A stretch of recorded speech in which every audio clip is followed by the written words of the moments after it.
তো যাই হোক, অত্যন্ত সুন্দর আজকে যিনি মারফতের ফকির সাহেব অত্যন্ত সুন্দর একটি আলোচনা করলেন।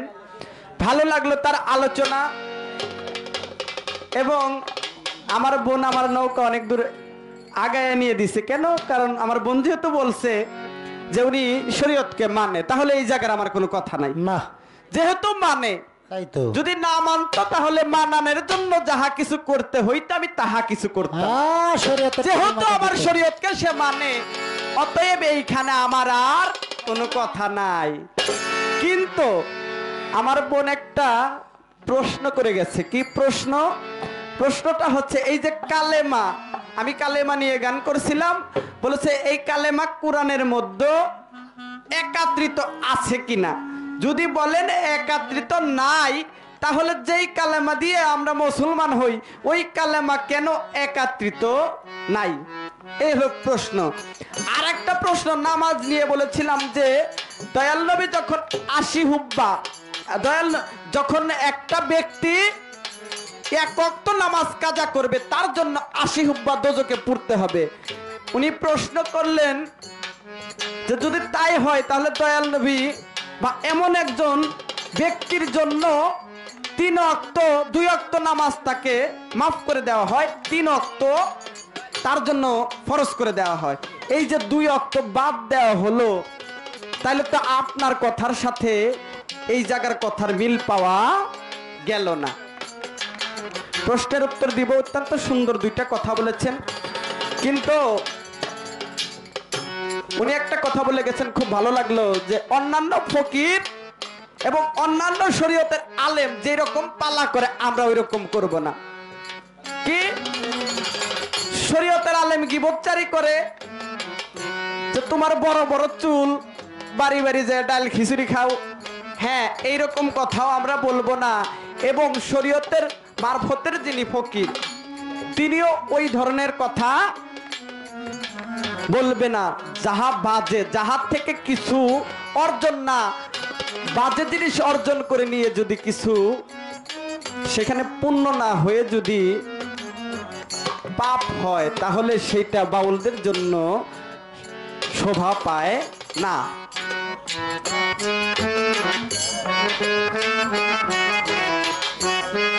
আমার বোন যিনি মারফতের ফকির, আসলে বিষয়টা কি বাবা রে, এই যে খোয়ার আছে না, খোয়ার আছে, এই খোয়ার থেকে মনে করেন মুরগিটা ছুইটা গেছে। এখন এই মুরগিটা ছুইটা যাওয়ার পরে এই মুরগিকে ধরার জন্য কি কৌশল অবলম্বন করতে হয়? কৌশলটা হচ্ছে একটা পলো বলে না ওগুলো আপনাদের এলাকায়, ওই পলোর মাথায় সুতা দিয়ে বাইন্ধে ওই খামের সাথে বাঁধতে হয়, আর ভিতরে কিছু ভাত বলেন, খুদ বলেন, যাহাই বলেন ওহা দেওয়ার পরে ডাক পারে, টিটি টিটি টিটি টিটি করে ডাক পারে না, ডাক পেরে ওকে ওই পলোর মধ্যে আটকানোর চেষ্টা করবে।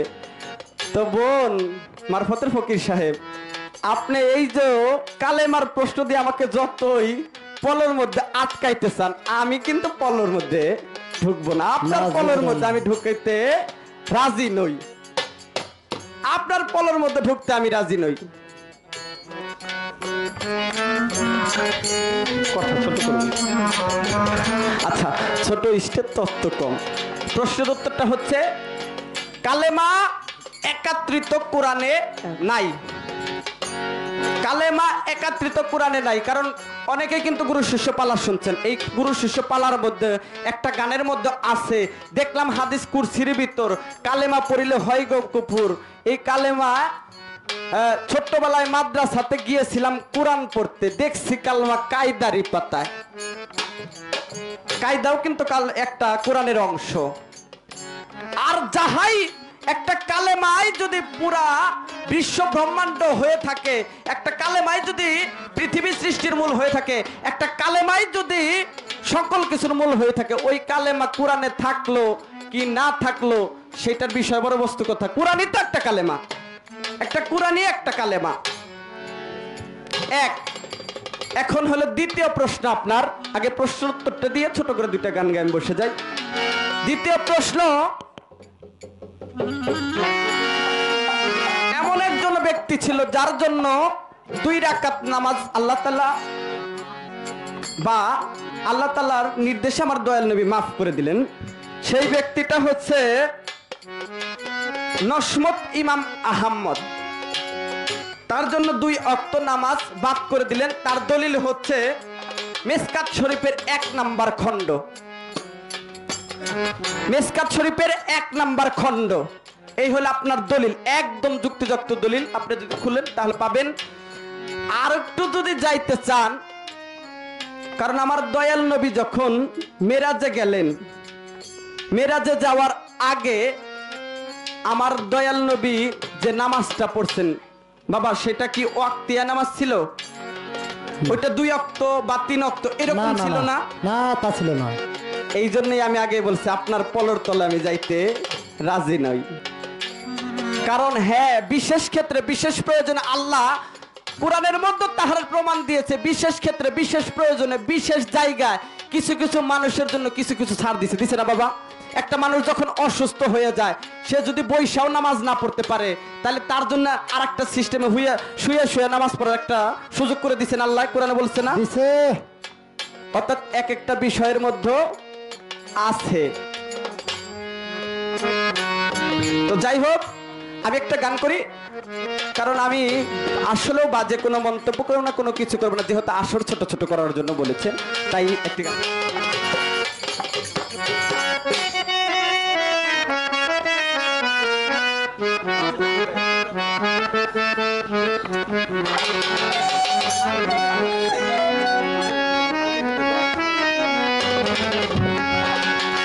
আরে ছাফায়াতের কান্দারি কামলেওয়ালা, আরে ছাফায়াতের কান্দারি কামলেওয়ালা, এ মোহাম্মদ মুস্তাফা নবী সাল্লেওয়ালা, এ মোহাম্মদ মুস্তাফা নবী সাল্লেওয়ালা। ওরে ছাফায়াতের কান্দারি রাসূলুল্লাহ, ওরে ছাফায়াতের কান্দারি রাসূলুল্লাহ, এ মোহাম্মদ মুস্তাফা নবী সাল্লেওয়ালা, এ মোহাম্মদ মুস্তাফা নবী সাল্লেওয়ালা। কেউ বা বলে নবী নূরের পুতুল, কেউ বা বলে নবী গোলাপেরই ফুল, আর কেউ বা বলে নবী নূরের পুতুল, কেউ বা বলে নবী গোলাপেরই ফুল। আরে কেউ বা বলে নবী নূরের পুতুল, কেউ বা বলে নবী গোলাপেরই ফুল। নাই হে গোলাপ নাই হে পুতুল, শুধু নূর আল্লাহ। ওরে নাই হে গোলাপ নাই হে পুতুল, শুধু নূর আল্লাহ। নাই হে গোলাপ নাই হে পুতুল, শুধু নূর আল্লাহ। মোহাম্মদ মুস্তাফা নবী সাল্লেওয়ালা, এ মোহাম্মদ মুস্তাফা নবী সাল্লেওয়ালা। ওরে ছাফায়াতের কান্দারি রাসূলুল্লাহ, ওরে ছাফায়াতের কান্দারি রাসূলুল্লাহ, এ মোহাম্মদ মুস্তাফা নবী সাল্লেওয়ালা, এ মোহাম্মদ মুস্তাফা নবী সাল্লেওয়ালা। গারি নূরে তোয়া রজনী, শাহাদতের বাণী যার মুখে শুনি। খোদার খাসনুরে শহদতের গুনি, শহদতের বাণী যার মুখে শুনি। গারি নূরে তোয়া রজনী, শাহাদতের বাণী যার মুখে শুনি। নূরের রূপ নাই হে পুতুল, শুধু নূর আল্লাহ। ওরে নাই হে গোলাপ নাই হে পুতুল, শুধু নূর আল্লাহ। তু ছাড়া মাবুদ নাই, শুধু এক আল্লাহ। এ মোহাম্মদ মুস্তাফা নবী সাল্লেওয়ালা, এ মোহাম্মদ মুস্তাফা নবী সাল্লেওয়ালা। ওরে ছাফায়াতের কান্দারি রাসূলুল্লাহ, ছাফায়াতের কান্দারি রাসূলুল্লাহ, ইয়া মোহাম্মদ মুস্তাফা নবী সাল্লেওয়ালা, ইয়া মোহাম্মদ মুস্তাফা নবী সাল্লেওয়ালা। ছাফায়াতের কামদারি রাসূল আল্লাহ, ইয়া মোহাম্মদ মুস্তাফা নবী সাল্লেওয়ালা। আসলে কি বাবা, একটা কথা কি, আমার দাদা উস্তাদ বাউল সম্রাটের একটা কথা ছিল, আমার বাবার মুখে শুনেছি, ছাত্র সরকার বলেছিলেন। আসলে এই এলাকাটা আমার দাদা উস্তাদ এমন একটা পরিস্থিতি তৈরি গেছে, মানে তত্ত্ব ওনাদের সামনে আমরা আর কি বলবো, ওনাদের যদি বলতে দেই ওনারাই আমাদের চাইতে বেশি বলতে পারবে। আর একটা বিষয় হলো, শরীয়ত মারফত পালা তো আমার তার জ্ঞান ছাড়া আর কিছু করার জন্য নাই, খালি জ্ঞানই দেওয়ার কাম, আর কি করবো বলেন। তো এখন আমার বোন যিনি মারফতের ফকির, আসলে আজকে একটা ভদ্র ফকির পাইছি, ভাল লাগছে। তো ভাই আপনারও ধন্যবাদ এরকম একটা ফকির জোগাড় করে দেওয়ার জন্য। তো এখন ফকিরের কাছে আমার দুইটা প্রশ্ন।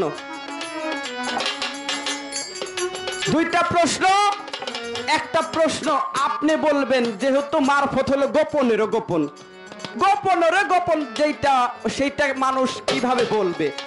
এখন আমার জানার বিষয়, এই যে একটা মানুষের দেহ তৈরি 14.5 পোয়া না, এই যে 14 পোয়া, 14.5 পোয়া, এই যে 14টা পোয়া, 14টা পোয়ার দেহের মধ্যে যে 14 পোয়া আছে, এই 14টা পোয়ার নাম কি? এবং এই 14 পোয়ার 14 জন মোকাম আছে, তার নাম কি? এক। আর দ্বিতীয়ত প্রশ্ন হলো, আপনি বলবেন এই যে আমরা যেমন দরুদ কিয়াম মিলাদ এগুলো পড়ি, আল্লাহুম্মা সাল্লি আলা সাইয়্যিদিনা মাওলানা মুহাম্মদ, এই যে পড়ি, কিন্তু আমার জানার বিষয় আপনি একটু বলবেন এই যে মারফতের দরুদটা কি? মারফতের দরুদটা কি? আপনি যদি বলেন গুরুর নাম গান, তাহলে আমি এইটা কিন্তু নেব না। মূলতই মারফতের একটা দরুদ আছে, সেই দরুদটা কি? এই ছোট করে দিটা সফলতার কান দারি রাসূলুল্লাহ, সফলতার কান দারি রাসূলুল্লাহ, ইয়া মুহাম্মদ মুস্তাফা নবী সাল্লাল্লাহু, ইয়া মুহাম্মদ মুস্তাফা নবী সাল্লাল্লাহু। কেউ বা বলে নবী নূরের পুতুল, কেউ বা বলে নবী গোলাপের ফুল, আর কেউ বা বলে নবী নূরের পুতুল, কেউ বা বলে নবী গোলাপের ফুল। কেউ বা বলে নবী নূরের পুতুল, কেউ বা বলে নবী গোলাপের ফুল। নাই হে গোলাপ নাই হে পুতুল, শুধু নূর আল্লাহ। নাই হে গোলাপ নাই হে পুতুল, শুধু নূর আল্লাহ। নাই হে গোলাপ নাই হে পুতুল, শুধু নূর আল্লাহ। মোহাম্মদ মুস্তাফা নবী সাল্লেওয়ালা, এ মোহাম্মদ মুস্তাফা নবী সাল্লেওয়ালা। ওরে সাফায়াতের কান দারি রাসূলুল্লাহ, ওরে সাফায়াতের কান দারি রাসূলুল্লাহ, ইয়া মুহাম্মদ মুস্তাফা নবী সাল্লাল্লাহু, ইয়া মুহাম্মদ মুস্তাফা নবী সাল্লাল্লাহু। নবীজি আদম সুফির গান, নবীজি আমার জানের জান, নবীজি আদম নবীজি সুজন, নবীজি আমার নবীজি আদম সুফির গান, নবীজি আমার জানের জান। নূর নবীজির প্রেমে যারা হয়েছে ফানা, নূর নবীজির প্রেমে কাবা হয়েছে তারা, নবীজির প্রেমে যারা হয়েছে ফানা, এ মোহাম্মদ মুস্তাফা নবী সাল্লাল্লাহু, এ মোহাম্মদ মুস্তাফা নবী সাল্লাল্লাহু। ওরে সাফায়াতের কান দারি রাসূলুল্লাহ, ওরে সাফায়াতের কান দারি রাসূলুল্লাহ, ইয়া মুহাম্মদ মুস্তাফা নবী সাল্লাল্লাহু, ইয়া মুহাম্মদ মুস্তাফা নবী সাল্লাল্লাহু। আরে ছাফায়াতের কান্দারি কামলেওয়ালা, ওরে সাফায়াতের কান দারি রাসূলুল্লাহ, ছাফায়াতের কান্দারি কামলেওয়ালা, এ মোহাম্মদ মুস্তাফা নবী সাল্লাল্লাহু, এ মোহাম্মদ মুস্তাফা নবী সাল্লাল্লাহু, এ মোহাম্মদ মুস্তাফা নবী সাল্লাল্লাহু, এ মোহাম্মদ মুস্তাফা নবী সাল্লাল্লাহু।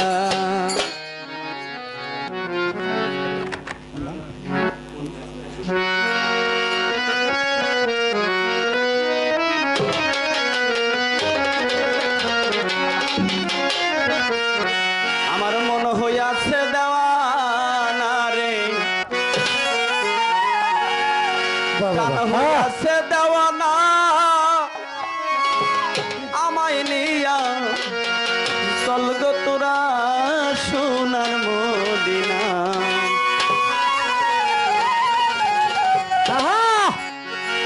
আরে ওই মদিনার রওজার দুলি,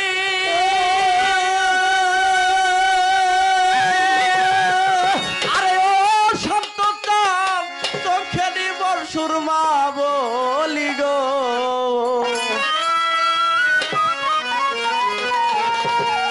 আরে কাইটা যাবে চোখের পর্দা, সেইটা যাবে চোখের পর্দা, কাইটা যাবে চোখের পর্দা, অন্ধ নয়ন থাকবে না, আমায় নিয়া চলবে তোরা সোনার মদিনা আমার মন হইয়াছে দেওয়ানা রে পান হইয়াছে দেওয়ানা আমায় নিয়ে চল গো তোরা সোনার মদিনা আমার মন হইয়াছে দেওয়ানা গো প্রাণ হইয়াছে দেওয়ানা আমায় লইয়া চল গে তোরা সোনার মদিনায় আমার মন হইয়াছে দেওয়ানা গো প্রাণ হইয়াছে দেওয়ানা আমায় লইয়া চল গে তোরা সোনার মদিনায় আরে শহীদ হইল নবীর দাদা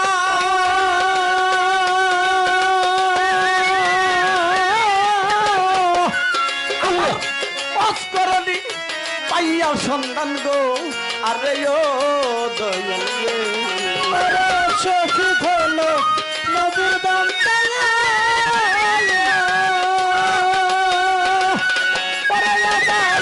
অস্করণে পাইয়া সন্ধান গো আরে ও দরদি আমার শহীদ হইল নবীর দাদা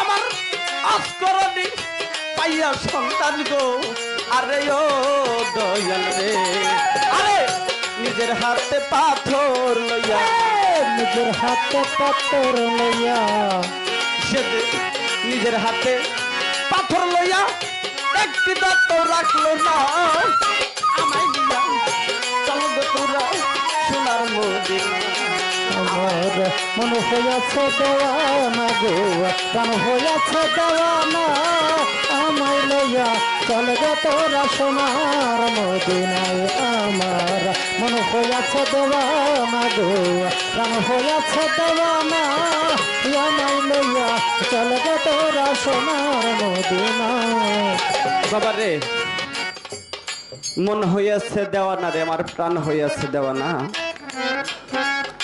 আমায় নিয়ে চল গো তোরা সোনার মদিনা বাবা নবীর উম্মত যারা আছেন তাদের কি একবারও যাইতে ইচ্ছে করে না আমার দয়াল নবীর রওজায় দয়াল নবীর রওজায় কিন্তু যাইতে ইচ্ছে করে ও বাবা আমার দয়াল নবী এই শরীয়ত এই ইসলামকে কায়েম করার জন্য তিনি কত না কষ্ট করেছে না তিনি অনেক কষ্ট করেছে কি করেছে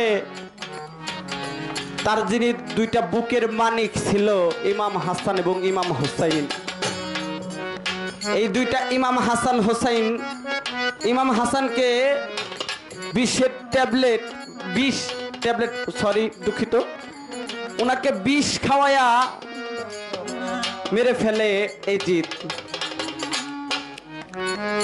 আবার ইমাম হোসেনকে যার মৃত্যুটা সর্বোচ্চ কঠিন তাকে জবাই করা হয় বাবারে একটা নবীর উম্মতের যেমন ইচ্ছা হয় যে দয়ালের আমার দয়াল নবীর রওজায় যাব একজন ভক্ত আমি কিন্তু সেই কথাটা আগেই বলে নিছি যে আমার শরীয়তের মধ্যে গুরু ভজার কথাটা আছে না বাবা এই যে শান্ত বাবার যে ঔরসটা শুরু হইল যারা শান্ত পাগলার ভক্তবিন্দু আছে বাবারে এই ঔরসটা আসার আগে কমপক্ষে 1 মাস 2 মাস 3 মাস আগের থেকে প্ল্যান করে যে আমি বাবার দরবারে এই দিন যাব এই 2 দিন থাকবো ও বাবা আমার দাদা উস্তাদ বাউল সম্রাট আব্দুর রশিদ সরকার ওনার দরবারে 3 দিন ঔরস হয় 21 তারিখ 22 তারিখ 23 তারিখ বাবারে এটা আমরা 2 থেকে 3 মাস 4 মাস আগেই প্ল্যান করে রাখি যে দাদার দরবারে আমরা চলে যাব দাদার দরবারে গিয়ে আমরা 2 থেকে 3 দিনই থাকবো 3 দিন পরে চলে আসব বাবা প্রত্যেকটা ভক্তের জন্য যেমন তার গুরু সবচাইতে প্রিয় সম্পদ আমরা নবীর উম্মত হয়ে নবীর উম্মত নবী যাকে সৃষ্টি না করলে দুনিয়ার কোনো কিছুই সৃষ্টি করতো না। যে দয়াল নবী যখন হাসরের মাঠে যাবে তখন আমার দয়াল নবী উনি আমাদের সাফায়াত করবে। তাই বলেছেন যে প্রত্যেকটা উম্মতের জন্য ইচ্ছা যে সে দয়াল নবীর রওজায় যাবে। তাই কি বলেছেন গানের মধ্যে, আমার মন হইয়াছে দেওয়ানা গো, প্রাণ হইয়াছে দেওয়ানা, আমায় লইয়া চল গে তোরা সোনার মদিনায়। আমার মন হইয়াছে দেওয়ানা গো, প্রাণ হইয়াছে দেওয়ানা, আমায় লইয়া চল গে তোরা সোনার মদিনায়। আরে ওই হে তোমার প্রিয় হযরত,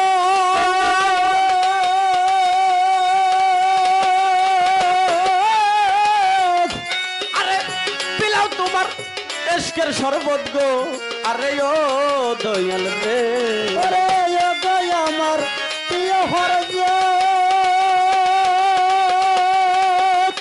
আরে তুমি দেখাও তোমার ইশকের শরবত গো, আরে ও দয়াল কে। আরে ওই হে তোমার প্রিয় হযরত, আরে পিলাও তোমার ইশকের শরবত গো, আরে ও দরুদ রে, আরে শরবত খাইয়া হইছে ফানা, শরবত খাইয়া হইছে ফানা, আরে শরবত খাইয়া হইছে ফানা, খালে কো দেওয়ানে রে, আমার চল তোরা সোনার মদিনায়। আমার মন হইয়াছে দেওয়ানা গো, প্রাণ হইয়াছে দেওয়ানা, আমায় লইয়া চল গো তোরা সোনার মদিনায়। আমার মন হইয়াছে দেওয়ানা গো, প্রাণ হইয়াছে দেওয়ানা, আমায় লইয়া চল গো তোরা সোনার মদিনায়। আমার মনে হইয়াছে দেওয়ানা রে, প্রাণ হইয়াছে দেওয়ানা, আমায় নিয়া